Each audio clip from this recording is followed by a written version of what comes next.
Chinese stocks such as Tencent are way out of favor for a few years already. I believe personally that that's a political problem and not a business problem. So with that said, I do believe that Tencent nowadays could be a good opportunity. They just reported their Q1 of 2023 last week, so let's jump right into it and see what we can learn. For full disclosure, I'm currently personally invested in Tencent, and I think that the Q1 of 2023 really has a bit of a silver lining again. I think Tencent is coming back to where it used to be. There's some growth in there again. So really a good report. If you're personally interested to invest in Tencent or you're already invested in Tencent, I think this report could be really interesting.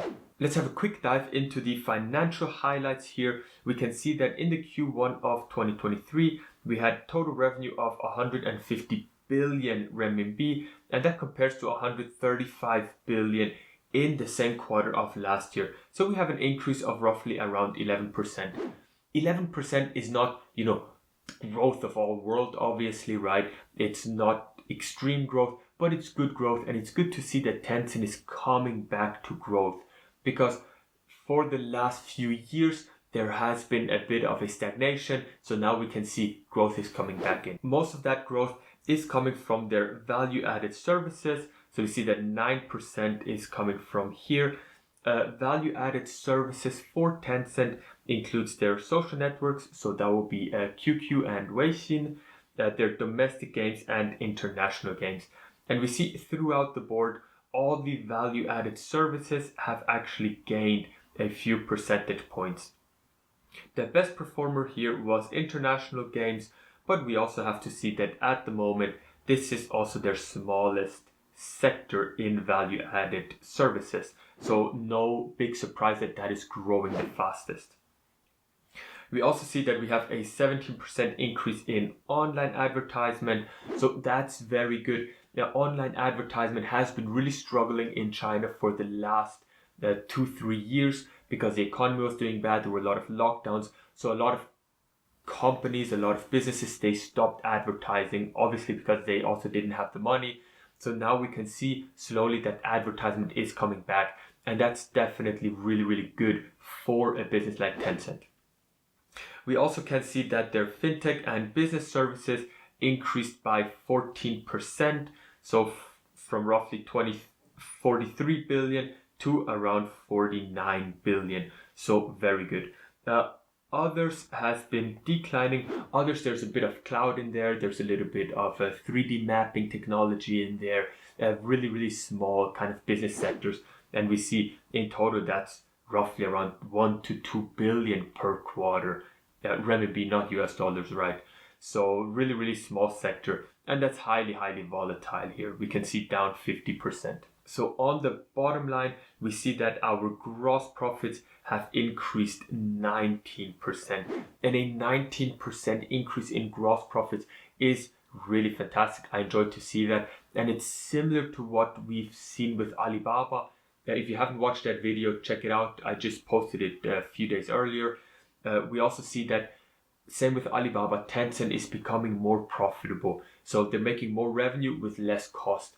And that's fantastic, right? We want to see that. I think it has to do that also the businesses are maturing a little bit, right? But in general, as an investor, I enjoy to see higher margins, obviously. And those higher margins are also visible here on their operating profits of roughly around 32% increase year over year, right? So really fantastic. We can see that they're becoming more profitable. The key business model hasn't changed from Tencent. They're just becoming more efficient, that they're able to produce more revenue with less cost. We see, if we look into the business model, right, we still have the kind of main component of the business model, which is the communication and social networks, which especially includes Weixin, right, the Chinese kind of WhatsApp. And we see that they're currently having monthly active users of 1.3 billion people. So literally everybody in China is using that app. It's an insane app, extreme, pricing power there, of course. There's no app at the moment that can challenge Weixin in China. It's as simple as that. And if you're getting into Tencent, that's basically what you're buying. You're buying that reach to the Chinese audience, right? Then, of course, right, we have those games. Obviously, I'm not a big gamer, but I know that they're having some, blockbuster games here running. So that's definitely very, very good, right? We enjoy to see that. They have their digital content. Digital content has been struggling for a very long time. Now, it is still struggling. They can't really get their long format video platforms up and running. So they're struggling there. They're having some nice TV shows that are running that are performing well, right?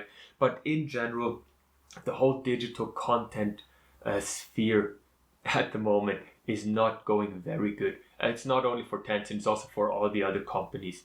It's the same thing. They're all struggling because it's an expensive business, to attract those customers and so on. So generally speaking, digital content always a big struggle. We can see the same thing with the American businesses, right? They're also slowly struggling with keeping contents up and so on. Then another big part of the business is their fintech arm, right? So the mobile payment, that is basically linked with WeChat. So on WeChat, you can do all your payments, you can do some investing and so on. So that's kind of combined in what we call like a super app, right? That can do multiple things. And then of course we have the cloud that we just talked about earlier a little bit. But the cloud also here for Tencent, still a small business. So as we can see, the business hasn't changed much to what it was.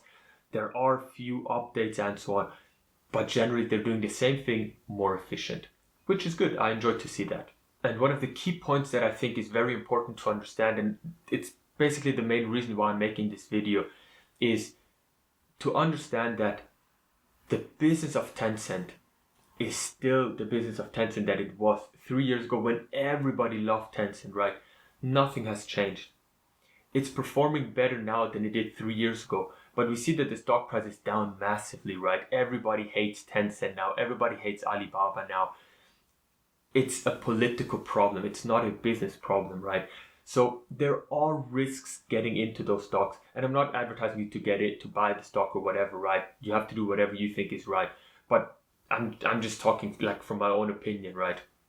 And I think that if we look at an example at this chart here, right, revenue by segment, we can see that revenues have been increasing from the beginning of 2020, right, all the way until Q4 of 2021, the last quarter. And then we had that little dip in revenue, and everybody started to hate Tencent. Everybody said it's the end of Tencent and Tencent is going nowhere anymore. That's the end. It's finished, right?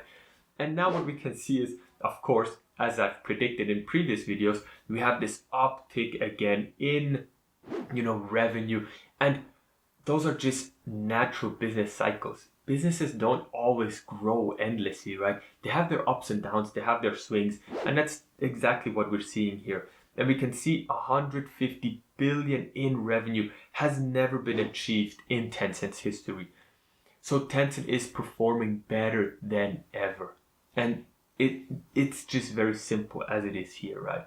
So that's why I think Tencent at the prices now is really attractive, and it makes sense, to consider Tencent as an investment here. Obviously, there are risks. You need to know the risks to that, especially it's in China, right? It's not an American company, whatever. Different risks than investing in an American company.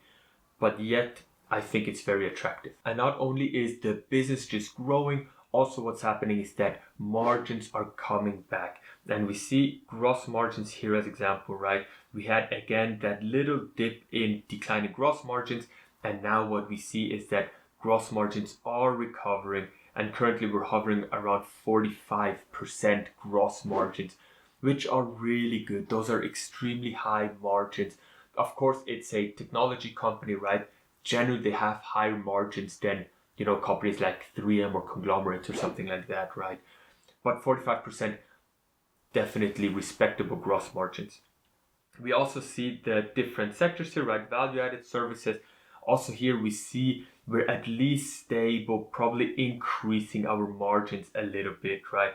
Online advertisement is still a thing that hasn't fully recovered. So we see also here margins are, still struggling. It hasn't really recovered, but there is some indication that online advertisement is going to recover sooner than later, probably.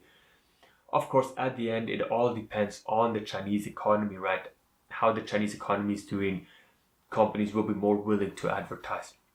But generally speaking, looks like there's a bit of a recovery going on, but not as strong as we wanted to. And also what we see is their fintech and business services, which always have good gross margins, right? And we see also here gross margins are again increasing. So roughly around 35% gross margins. So gross margins are increasing, revenues are growing again. So I would say, definitely a good sign here. And another thing that I really love with Tencent is, of course, their cash position that they have, free cash flow and capex. So we just mentioned that Tencent is making roughly around 150 billion renminbi in revenue, and they're having capex of 4.4 billion renminbi. It is ridiculous. They don't need any money to run their business. Of course, they have some office buildings that they need to do some repairs, right? They have some servers they need to maintain and so on, right? But in general, 4.4 billion on 150 billion revenue. So extremely light business, which is absolutely fantastic for us. And because of that, they have very, very high free cash flow. So we see in the Q1 of 2023, they make 51 billion renminbi in free cash flow. Just money that's coming in that can be used for anything that they want to use it for, right? So that is really, really good. And we see it's a massive increase from year over year, but also quarter over quarter. So they've done really, really good. That increase is mainly because we have a big increase in operating cash flows, right, of 62 billion. So the business is really starting to roll up again. It's starting to, roll over and so on. And that's definitely nice. We also see that finally we're back on a positive cash position of 31 billion renminbi. So we have total cash of 370 billion and we have debt of 339 billion renminbi, which is obviously a big debt, right? But we are cash positive. So if Tencent wants, with all the cash that they have, they can just pay off all their debt. And they still have 30 billion renminbi left over. So really good financial position, really liquid. And it's a pity that Tencent is being punished often because of political problems. Because if Tencent would be an American business, if those numbers would be in an American company, the valuation would be much, much higher than it is. So Tencent, Alibaba, all those companies are still being punished for, again, I repeat myself, but for political reasons and not because their business is bad. And often that could be positive to invest in those businesses, because I don't think that the Chinese government would allow those companies to just go bust or, to really destroy them. They will punish them a bit. We've seen that in the last 3 years. Tencent, Alibaba, all of them, they had to pay some money. Yes, it's just like this, right? Take it as a tax, whatever. And we see that now we have this change in direction from the Chinese government where they try to encourage companies again, and they try to encourage growth of those companies because they know they want to compete with the US. So they have to let those companies grow and innovate. And I think that the same thing with Alibaba, also here Tencent, they will allow Tencent to grow again. They will allow them to make money again because they need them to compete with the US. And as an investor, I think that it's good. There's some political backing. The business is running fantastic. So, I don't really see where's the problem at the moment investing in Tencent. Especially the prices now are still also very low. So for me personally, definitely a no-brainer. Anyway, that's it for today. I hope this helped a little bit.